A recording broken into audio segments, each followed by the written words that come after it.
элге даттанат, мен элим-эле айта аламын. Ушул Асема деген кыз кечке мага чалып, итсиң, акмаксың деп кыйкырып өкүрүп, телефонду коюп салып атат. Мен айттым, кел жолугалы, сүйлөшөлүк, бирок ортодо бир улуу адамдар болуш керек деп. Мен улуу эжекелерден ошол суранат элем. Улуу ырчы эжекелердин азырына чалып бизге коюпсуздар, ушпагыла деп аткан.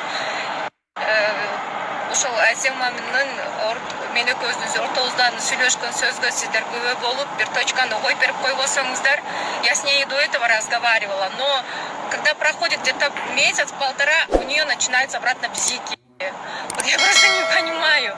Она целых 3 поста посвятила мне. Ой, спасибо тебе огромное.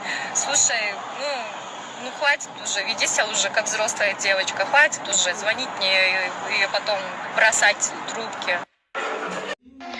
Асема, сенин кыларга ишиң чын эле жок окшойт.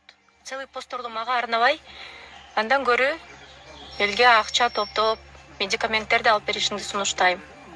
Жеке сага тийип калыптыр депсиң, ошол менин атымды атап бирөө комментарий жазганда сен ошого жооп берген экенсиң. Мен эрим бар деп.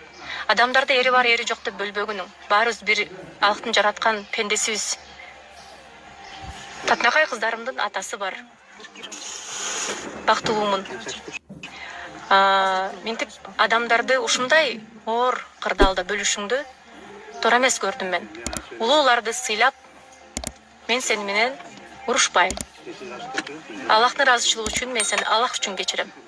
Буга чейин улуу кызым Айыманын -2, -3 көзүнө аңырайган көзүн мен мага карыз болгон адамдай карайт деп абдан жаман сөздөрдү дагы айткан болчу. Анда мен эне катары дагы сени Аллах үчүн кечиргем.